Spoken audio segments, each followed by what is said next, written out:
La voz tras la sombra.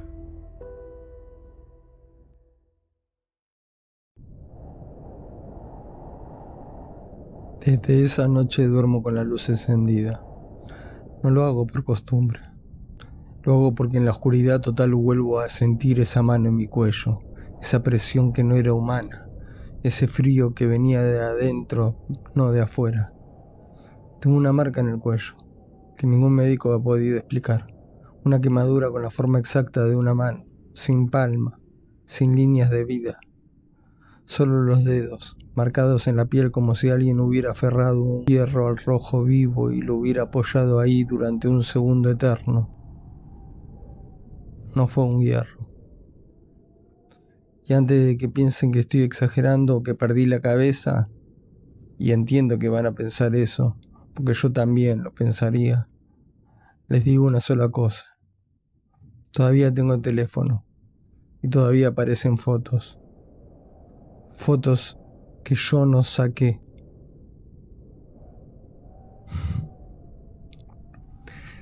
Me llamo Marcos, tengo 34 años, soy diseñador gráfico, trabajo solo desde mi departamento y en ese momento llevaba casi un año sin salir realmente de Buenos Aires.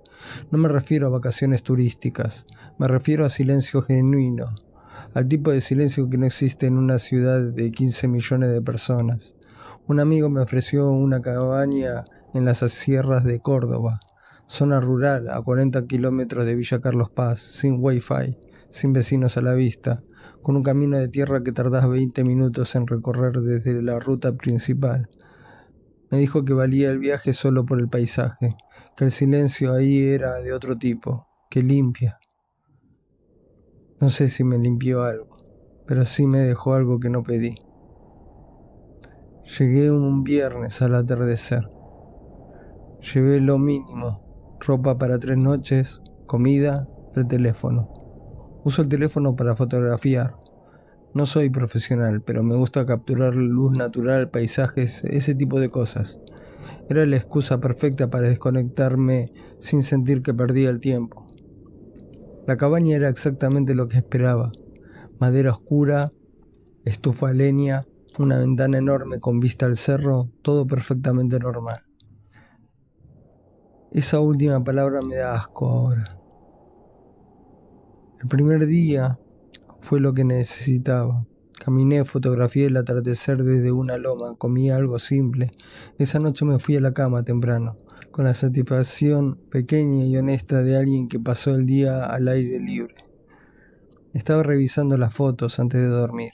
El atardecer había quedado bien, la luz anaranjada sobre el cerro, las sombras alargadas, las pasaba una por una cuando llegué a una que me detuvo. Había tomado una foto desde adentro, a través de la ventana grande. El vidrio reflejaba parcialmente mi silueta. Eso era normal. Lo que no era normal era lo que había detrás de mi reflejo. Una forma alta, oscura, de una manera que no dependía de la falta de luz, sino de algo más difícil de nombrar, sin bordes definidos, como humo que hubiera decidido quedarse quieto y adoptar la silueta de algo que debería ser humano, pero que había fallado en los detalles que hacen que una cosa sea humana. Y en el lugar donde habrían estado los ojos, 2 puntos de luz azul frío, quietos, sin parpadear.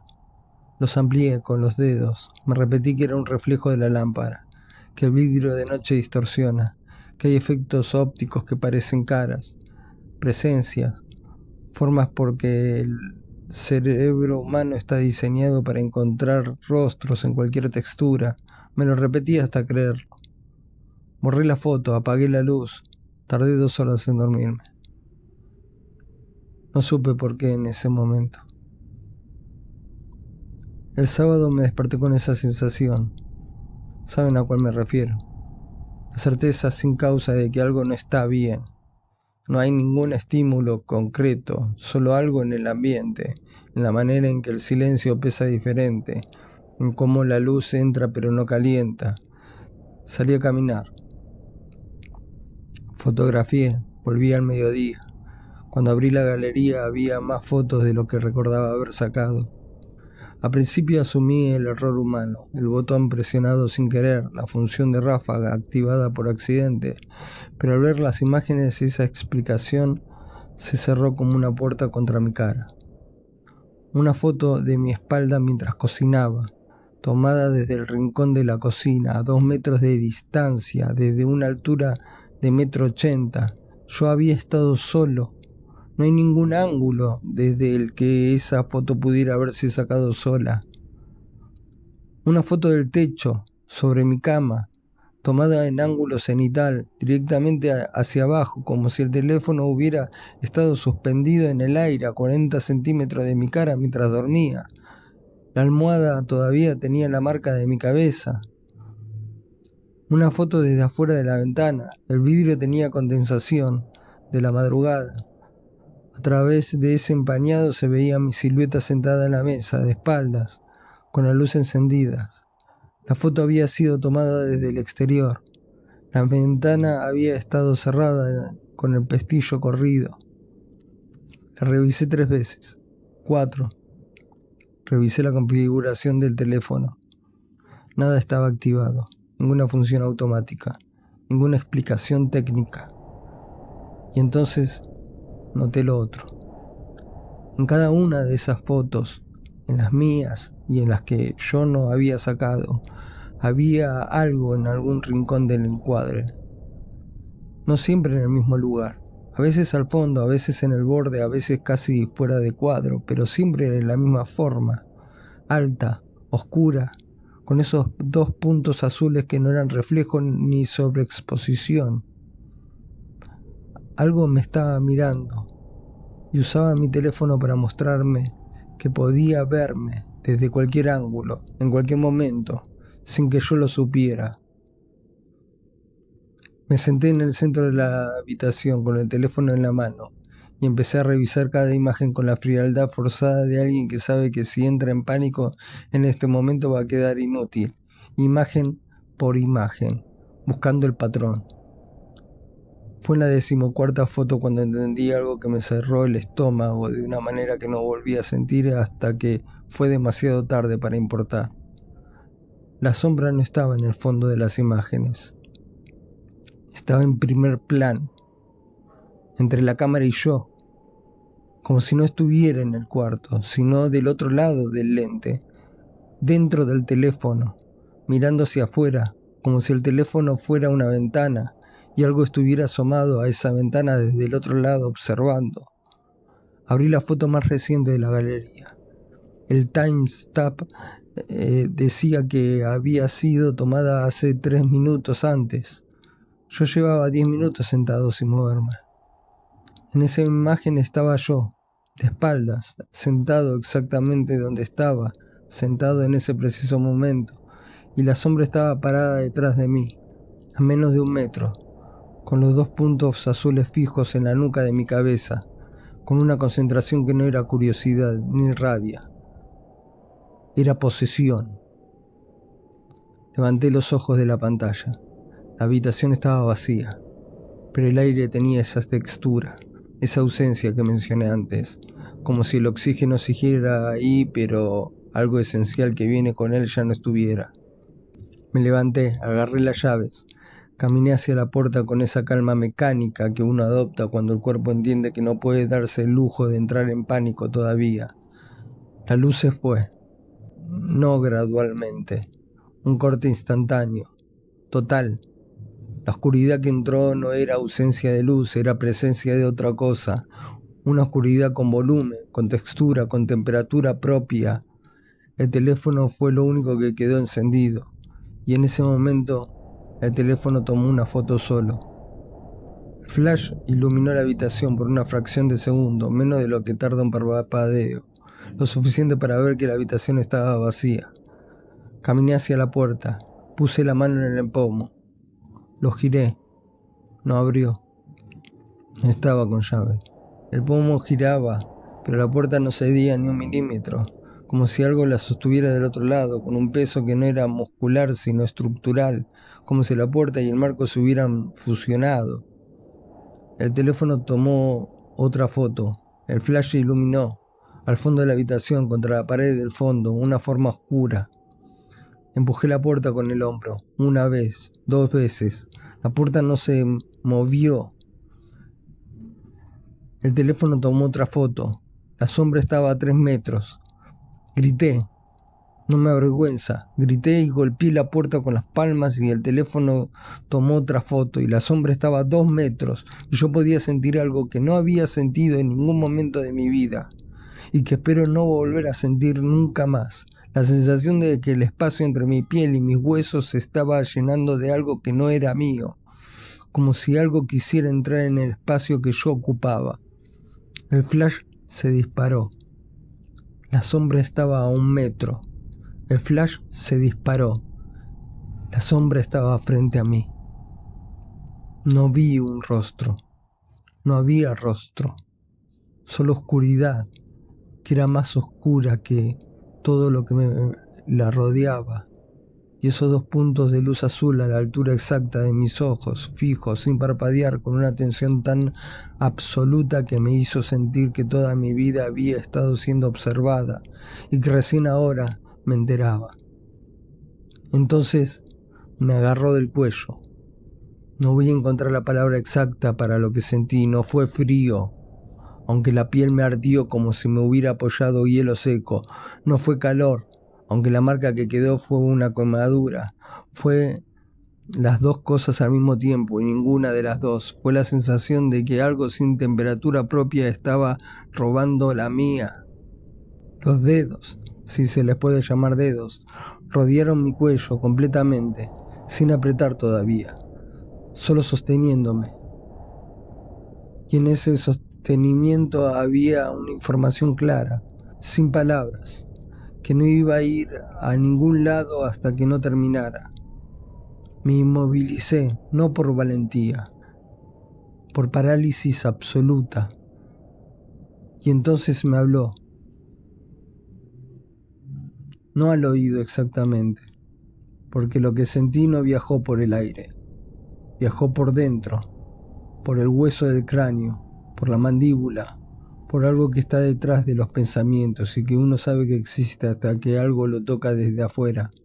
Lo que me dijo no era ningún idioma que yo reconociera, no era ningún idioma que debería existir, era una secuencia de sonidos que no tienen equivalente en ningún alfabeto, en ninguna boca humana, pero que entré a comprender con una claridad brutal en el momento mismo en que los escuché. No voy a repetir lo que me dijo, no porque no pueda, sino porque desde esa noche repito las palabras en mi cabeza cada vez que me duermo y no quiero que nadie más las tenga. No quiero que nadie más sienta lo que yo sentí cuando entendí su significado.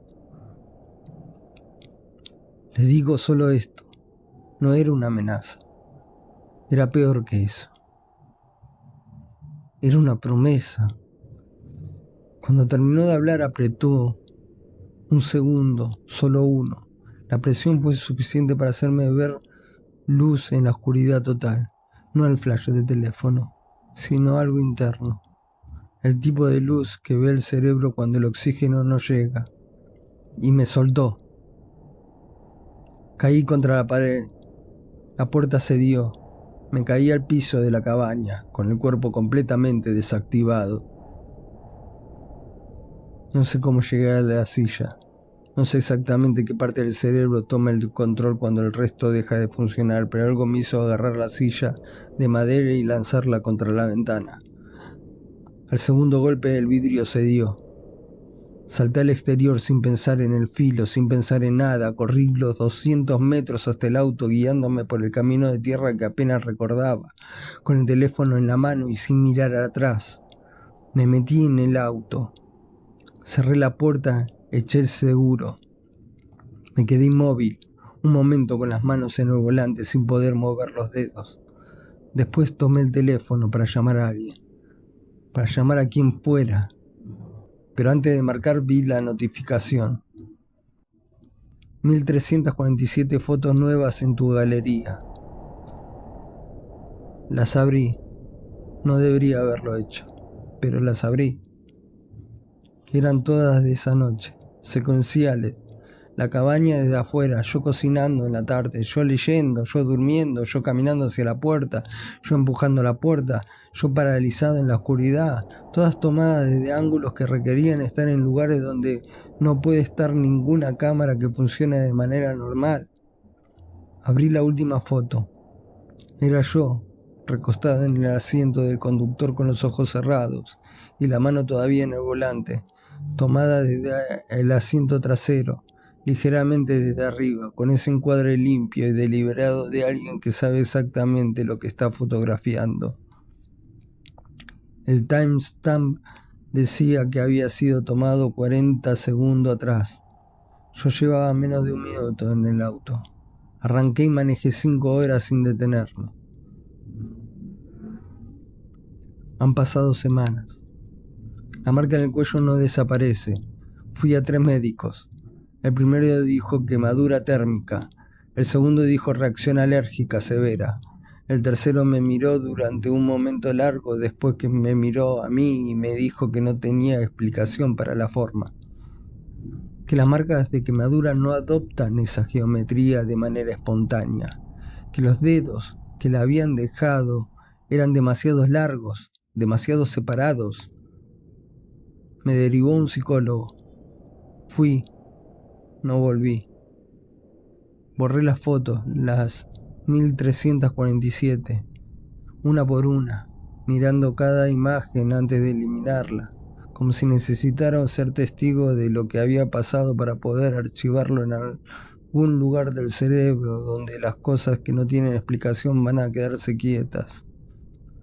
No se quedaron quietas, porque esa noche, cada mañana cuando me despierto, la galería tiene una foto nueva, siempre tomada a las 3:14 de la madrugada, siempre de mí, durmiendo, desde ángulos que requieren que algo esté parado en el techo o en el aire o en el espacio entre la pared y la cama donde no entra una persona. Y en el borde de cada imagen, casi fuera de cuadro, siempre, 2 puntos de luz azul, quietos, fijos, esperando. Hoy no pude dormir. Me levanté a las 3 de la mañana, encendí todas las luces, me senté en el centro del living y estuve mirando la pantalla del teléfono hasta que pasó la hora, hasta que el reloj marcó las 3:15 y la foto nueva llegó a la galería como siempre llega, puntual, sin aviso, sin sonido. La abrí. Era yo, sentado en el living, con todas las luces encendidas, mirando el teléfono, tomado desde atrás mí. Era yo, sentado en el living, con todas las luces encendidas, mirando el teléfono, tomado desde atrás de mí. Pero lo que me hizo soltar el teléfono no fue eso. Fue el espejo que está colgado en la pared frente a donde estaba sentado. El espejo que en la foto debería mostrar mi reflejo y el living iluminado detrás de mí. En el espejo de esa foto no había ningún reflejo, solo oscuridad. Y en esa oscuridad esos 2 puntos azules que ya no miraban hacia fuera del espejo, miraban hacia adentro, como si lo que había estado en esa cabaña ya no necesitara el teléfono para estar cerca de mí, como si llevara semanas aprendiendo a vivir donde yo vivo.